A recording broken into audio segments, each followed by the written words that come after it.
Bapa di sorga, kami bersyukur kepadamu Tuhan untuk kesempatan yang Kau kembali berikan kepada kami untuk boleh merenungkan firman-Mu bersama-sama.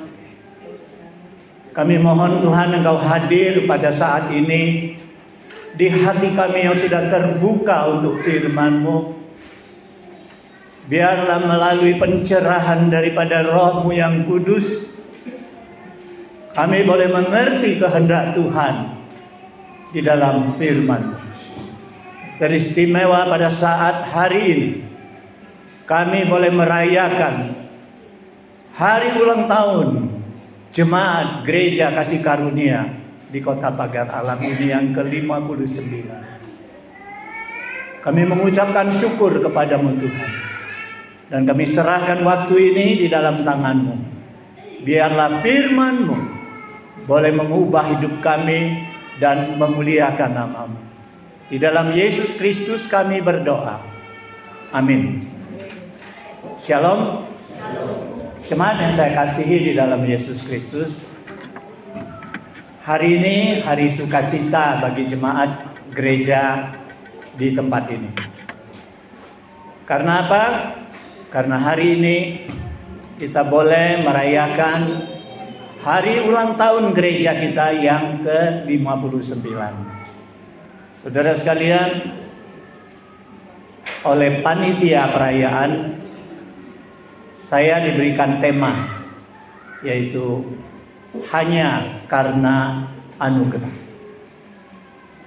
Saudara sekalian, sebelum kita masuk di dalam firman Tuhan, mari kita membaca dua bagian Alkitab.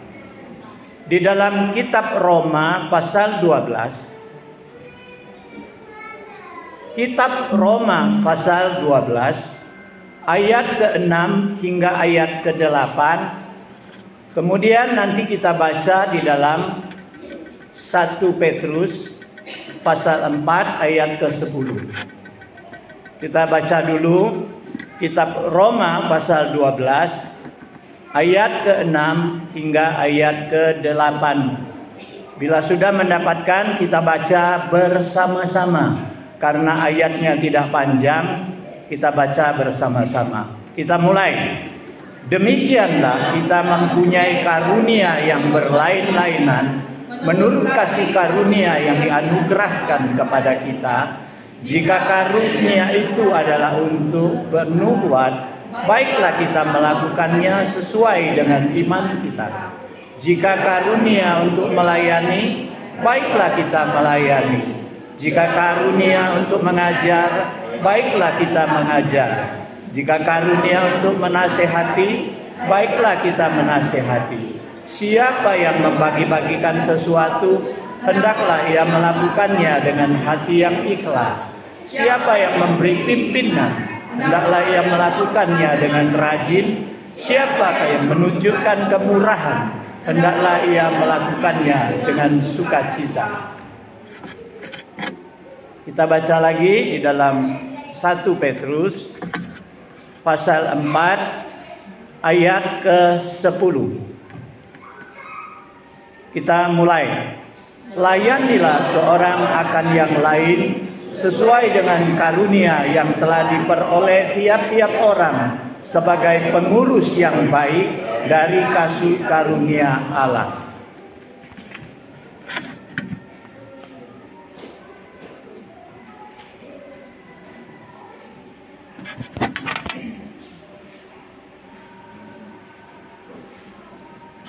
Jemaat yang saya kasihi di dalam Yesus Kristus, sebagaimana saya katakan tadi, tema kita pada ulang tahun kali ini adalah hanya karena anugerah. Apa itu anugerah? Mungkin kita perlu membahas sedikit tentang anugerah.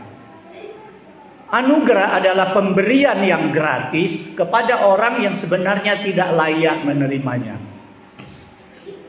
Biasanya yang memberi anugerah ini derajatnya, tingkatnya lebih tinggi daripada orang yang menerima anugerah.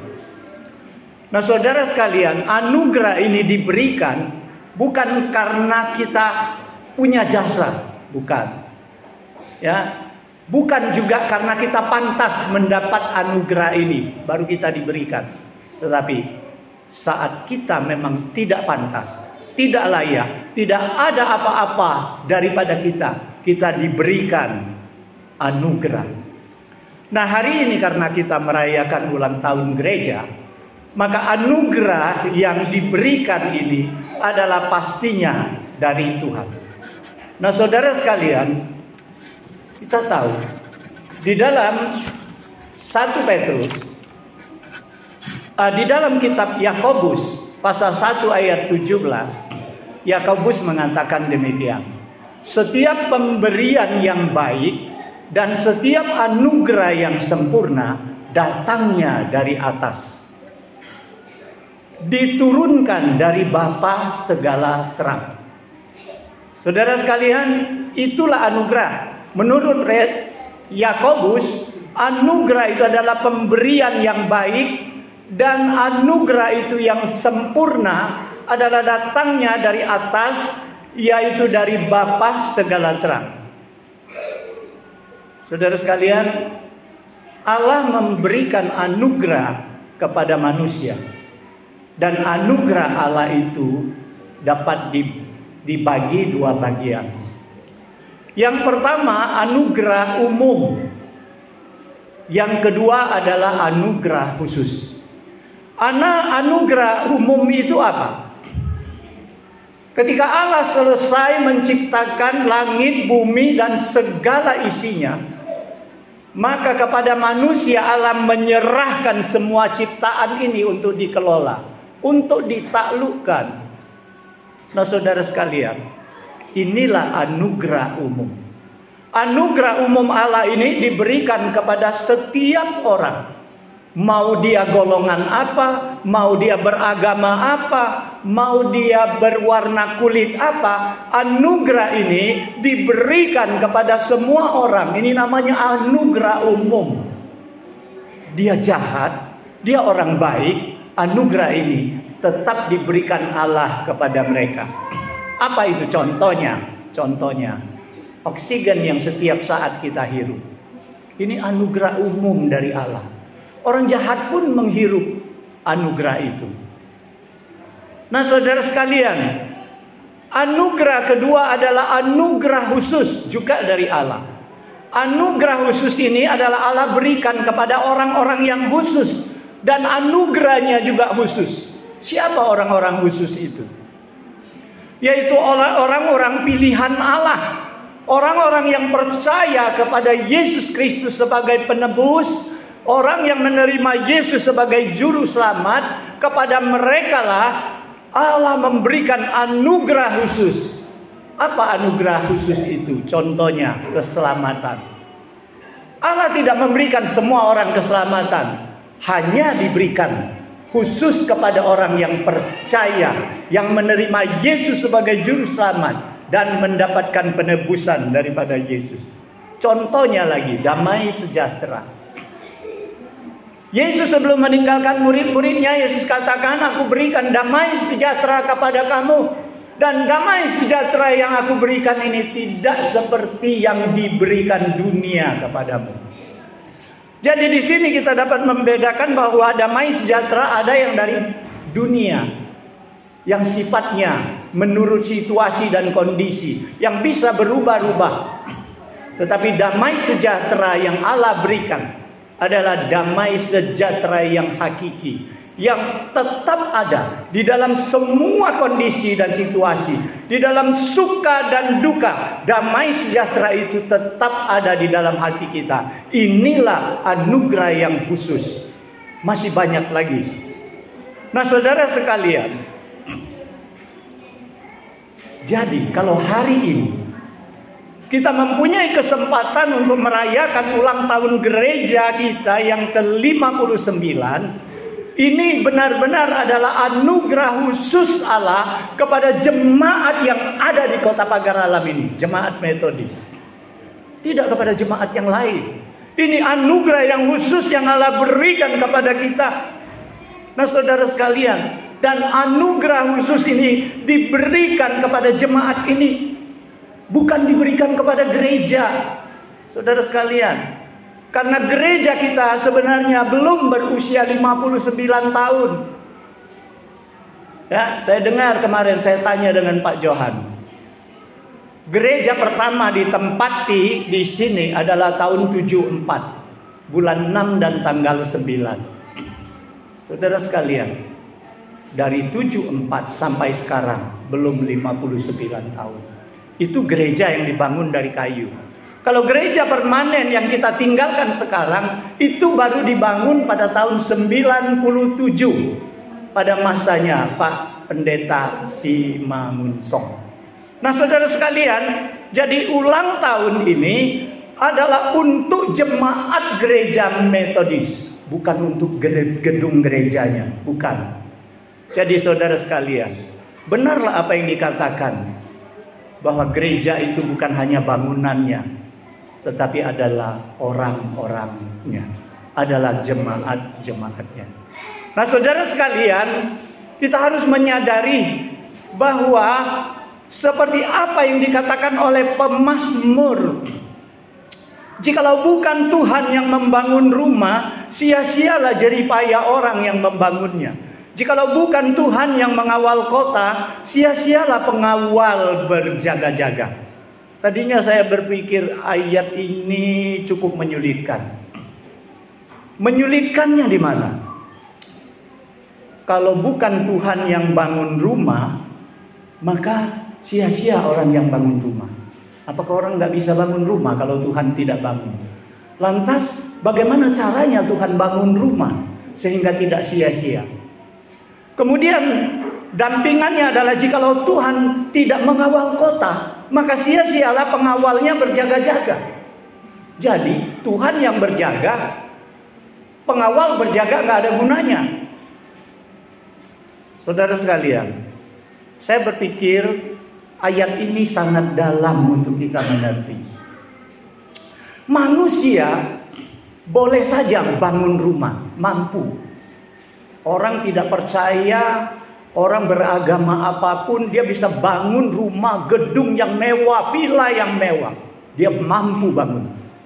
Tapi dia tidak mampu membangun sebuah rumah tangga yang harmonis tanpa Tuhan ada di dalamnya. Tanpa Tuhan yang membantu membangun rumah tangga itu. Pengawal boleh saja menjaga kota itu aman, rumah itu aman, tidak kemasukan pencuri, aman. Tetapi kalau tidak sertai Tuhan, maka keamanan itu akan rusak dari dalam, akan timbul dari dalam, bukan dari luar.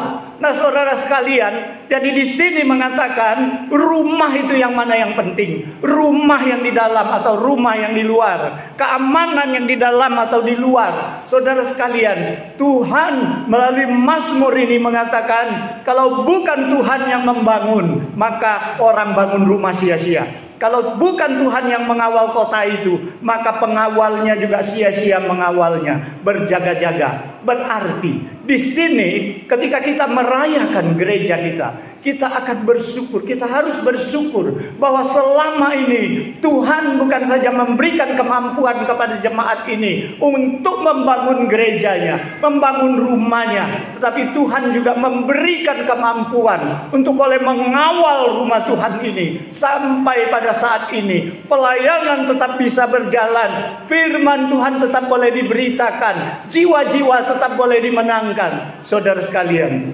ini adalah anugerah Tuhan. Saudara sekalian, selayaknya ketika kita merayakan ulang tahun, apa yang kita lakukan? Saya bayangkan saya sendiri kalau ulang tahun. Setiap kali kalau saya ulang tahun, setiap kali kalau lihat lilin itu ada angka, saya mengenang masa-masa yang sudah saya lalui. Ketika saya ada di pagar alam ini merayakan ulang tahun, minimal saya mengenang sudah berapa tahun saya ada di kota ini.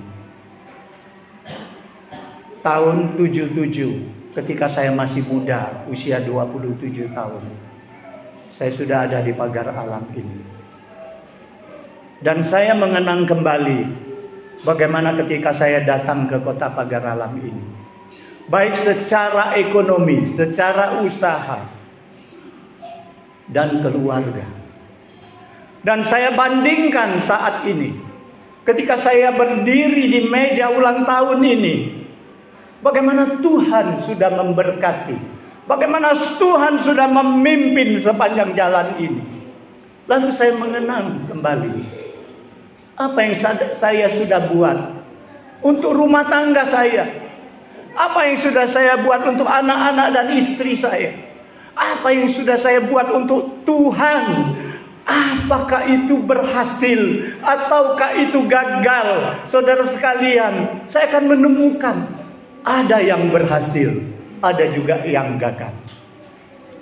Saudara sekalian, inilah yang selalu kita kenang saat kita merayakan ulang tahun.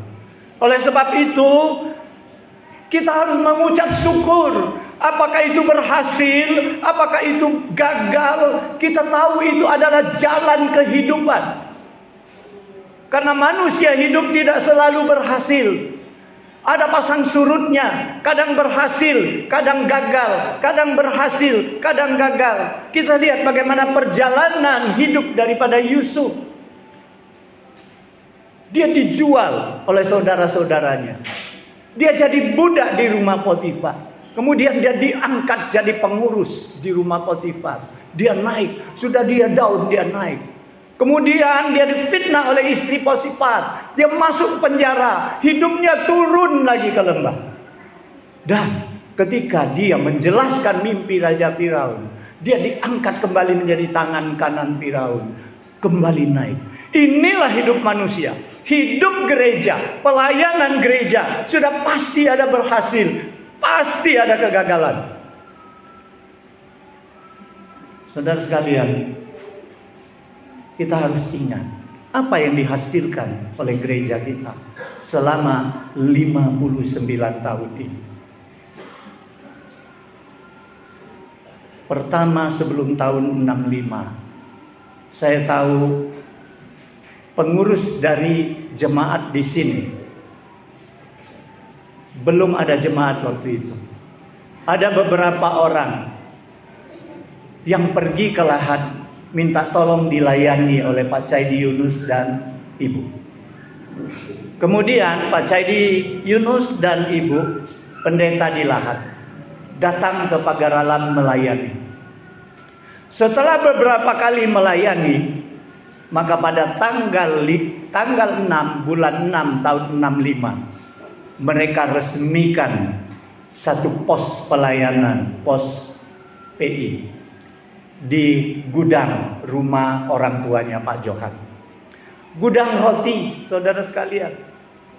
Jemaat tidak sampai 10 kakak. Jemaat baru berapa orang.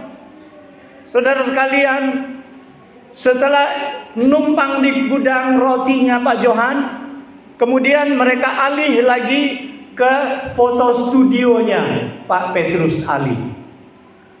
Saudara sekalian, sampai tahun 74 terjadilah kebakaran besar.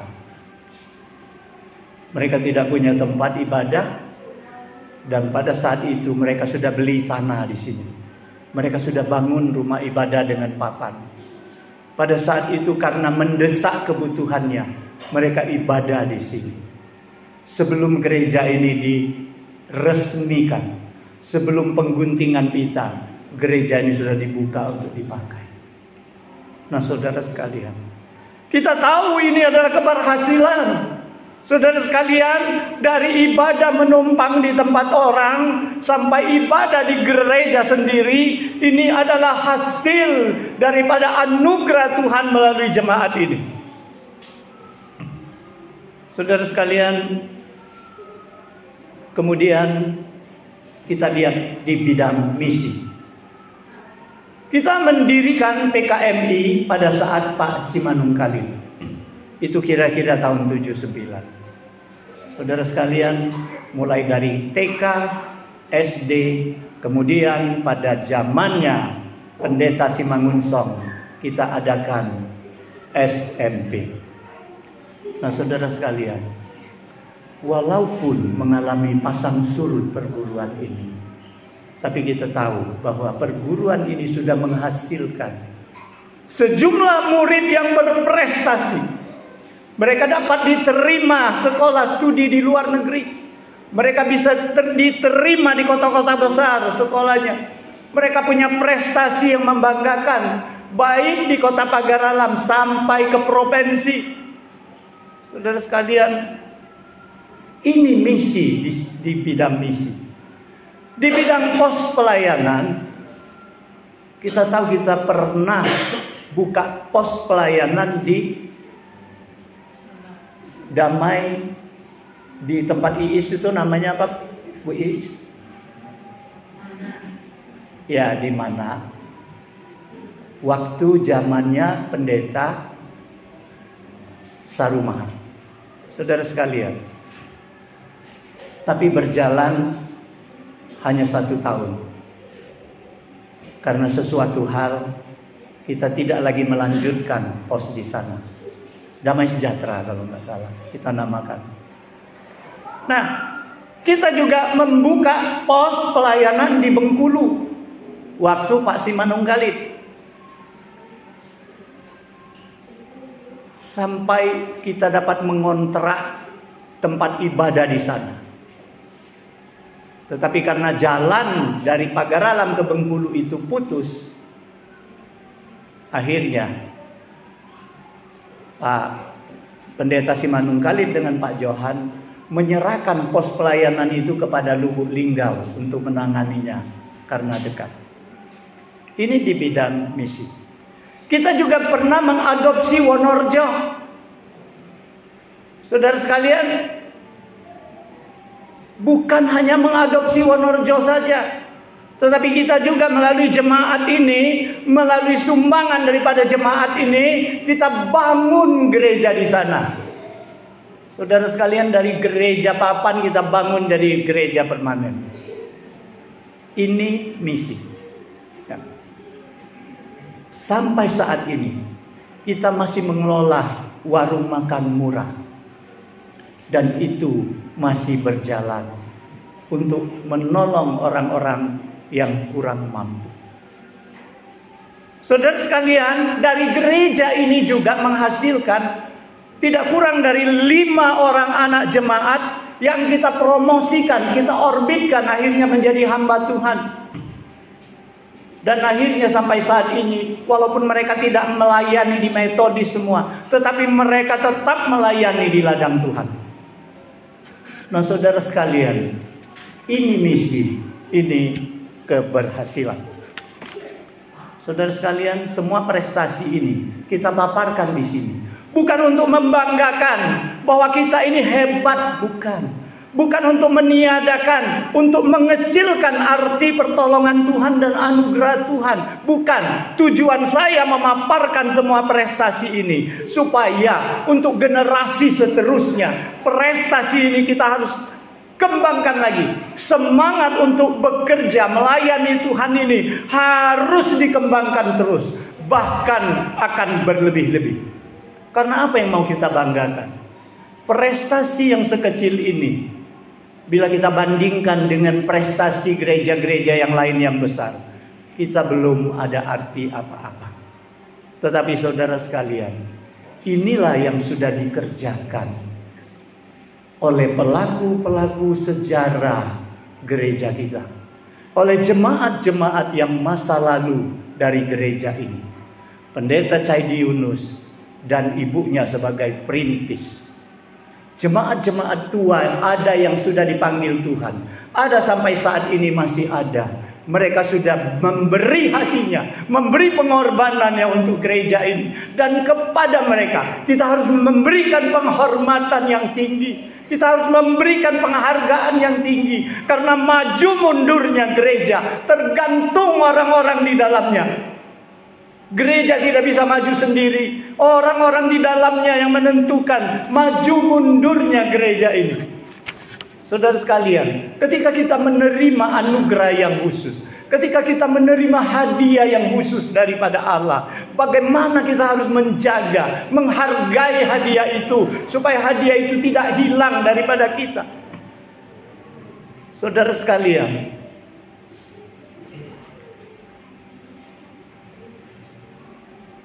usia 59 tahun bukan lagi usia yang muda.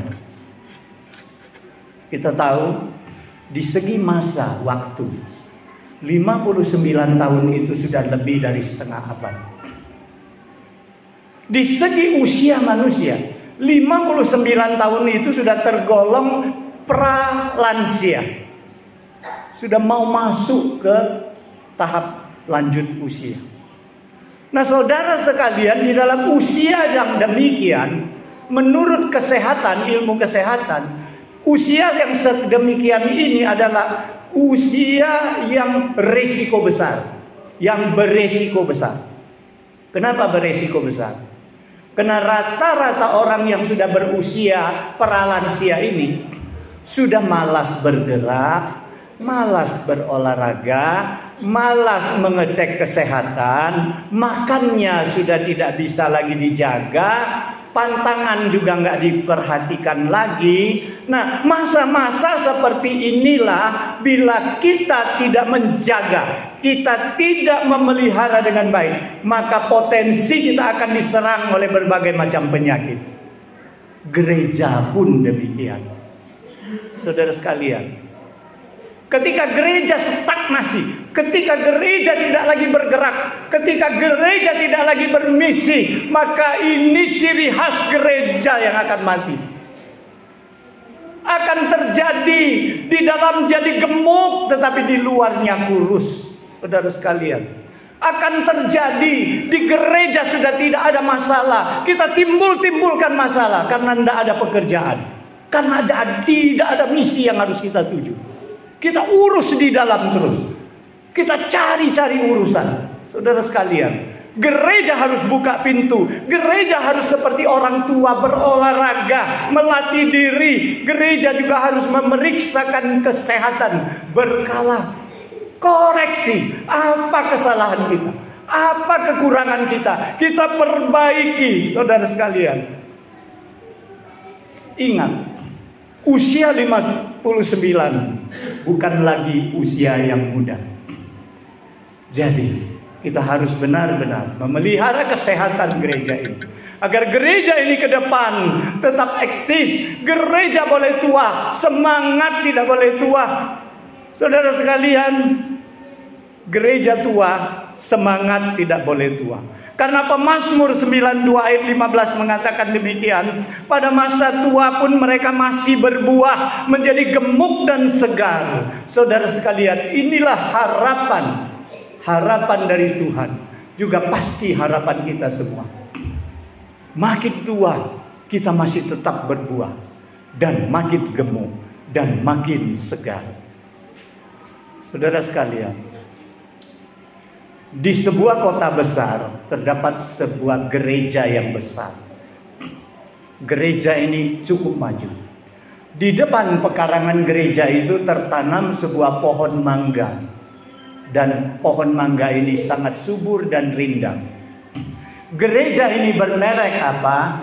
Kami memberitakan Yesus Kristus. Saya pikir ini bukan gereja di Indonesia pasti. Gereja di Indonesia dan mungkin punya judul sepanjang itu, merek sepanjang ini. Ya, gereja ini pasti gereja ada di Eropa ini. Karena kalau di bahasa Inggrisnya itu pasti lebih singkat itu. Ya, kami memberitakan Yesus Kristus. Nah, saudara sekalian, pada suatu hari, saking rindangnya pohon mangga ini, daun dan carangnya mulai menutupi tulisan Kristus. Jadi kalau dari jauh orang lihat merek gereja itu tinggal, kami memberitakan Yesus. Apa terjadi dengan gereja ini? Mereka tidak lagi beritakan penebusan Kristus. Mereka hanya katakan Yesus. Mereka beritakan Yesus, tetapi penebusannya tidak lagi penting.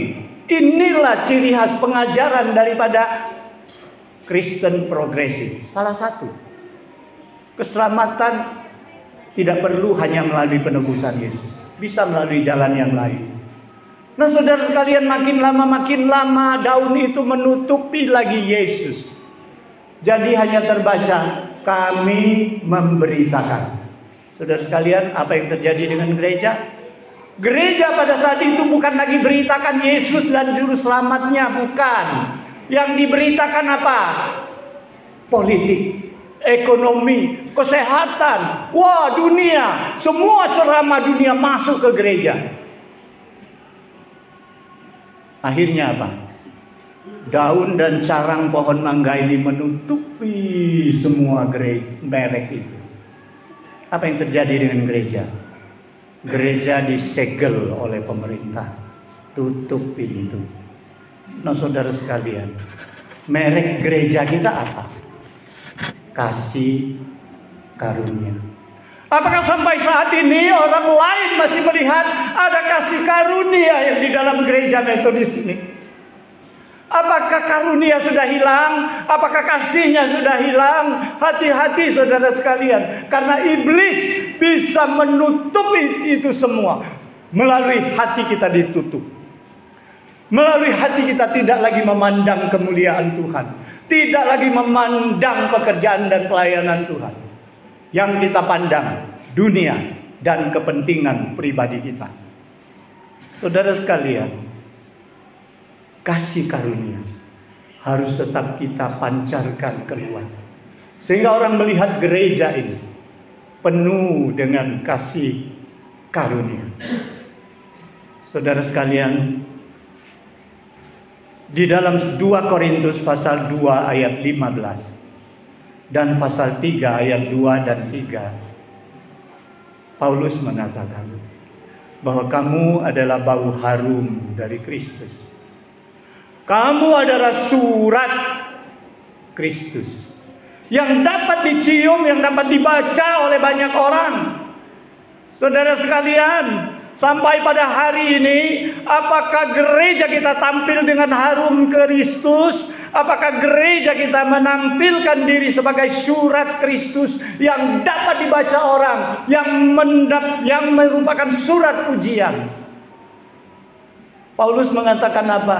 Kamu adalah harum Kristus.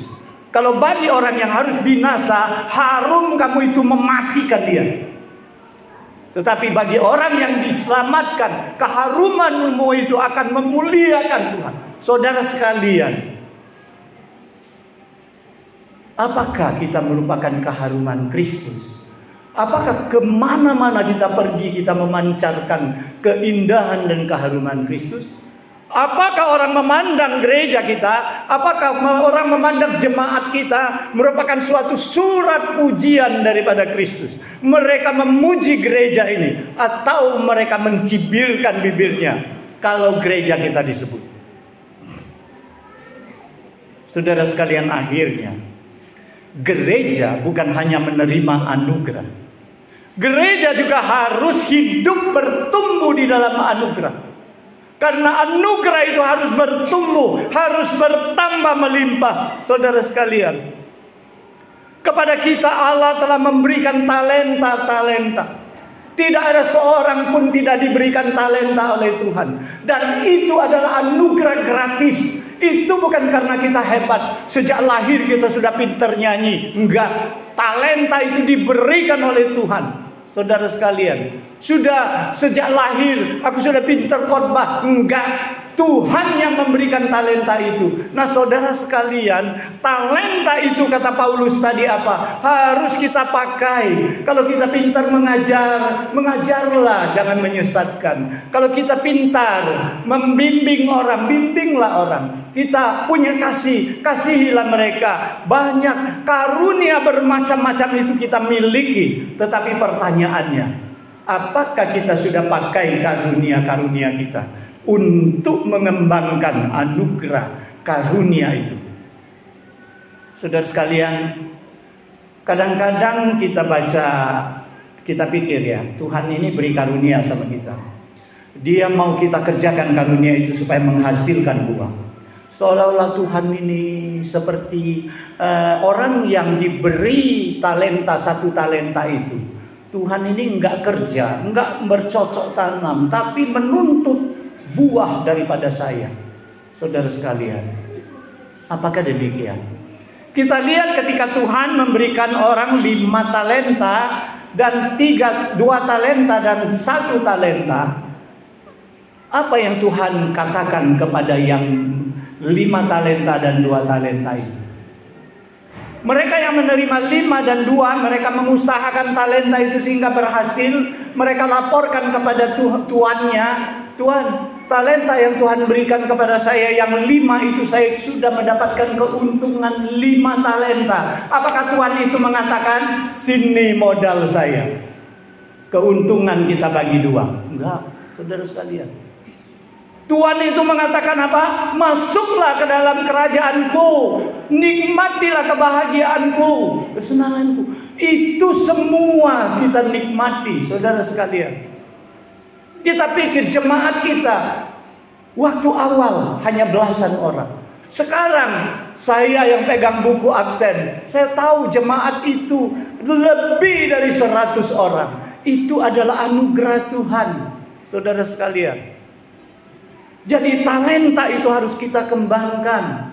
Pertanyaannya, selama kita jadi umat Tuhan, selama kita jadi anggota kasih karunia GMI Metodis di tempat ini, sudah kita kerjakan apa melalui talenta kita?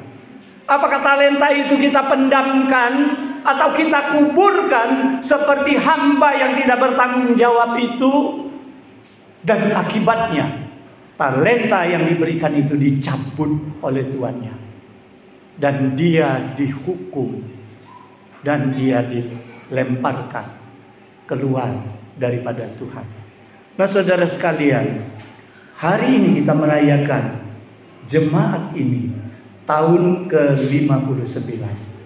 Marilah kita berkomitmen. Apa yang sudah dihasilkan oleh jemaat kita yang mula-mula, oleh pelaku-pelaku sejarah gereja kita kembangkan lagi, kita luaskan lagi. Prestasi-prestasi yang sudah dihasilkan, kita tambahkan lagi, kita kembangkan lagi, agar Tuhan boleh bersenang hati, agar Tuhan boleh merasa sukacita dengan apa yang kita kerjakan. Paulus mengatakan jeripayahmu tidak akan sia-sia. Tuhan tidak mengambil keuntungan daripada kita. Ingat, Tuhan justru akan memberikan berkatnya, anugerahnya yang lagi bertambah-tambah ketika kita mau bekerja, ketika kita mau mengusahakan ladangnya. Saudara sekalian, sekali lagi, gereja bukan bangunannya saja, tetapi gereja adalah umatnya. Sebagai umat Tuhan, ketika kita merayakan ulang tahun, kita bersyukur akan anugerah Tuhan. Kita akui semua adalah anugerah Tuhan, tetapi kita tidak boleh melepaskan tanggung jawab sebagai jemaat yang harus selalu hidup di dalam anugerah dan berkembang di dalam anugerah yang Tuhan berikan. Hanya dengan demikian, gereja akan menjadi saksi. Bukan hanya menjadi penerima berkat dan anugerah Tuhan, tetapi menjadi penyalur berkat dan anugerah Tuhan. Semoga itu menjadi ciri khas Gereja Kasih Karunia di GMI Kasih Karunia di Kota Pagar Alam ini. Mari kita berdoa. Bapa di surga, kami bersyukur kepadamu Tuhan, karena Engkau sudah memberitakan firman-Mu kepada kami. Biarlah firman-Mu ini melalui Roh Kudus-Mu menolong kami untuk boleh kami cernahkan, boleh kami wujudkan di dalam kehidupan kami sehari-hari. Sehingga melalui kehidupan kami pribadi maupun melalui kehidupan bergereja kami boleh menjadi saksi-Mu yang hidup. Kami boleh menjadi gereja yang menghasilkan buah, yang membagikan anugerah dan kasih karunia-Mu. Ampunkan kami bila selama ini kami hanya menikmati dan kami malas bekerja. Terima kasih Tuhan. Di dalam Yesus Kristus kami berdoa. Amin.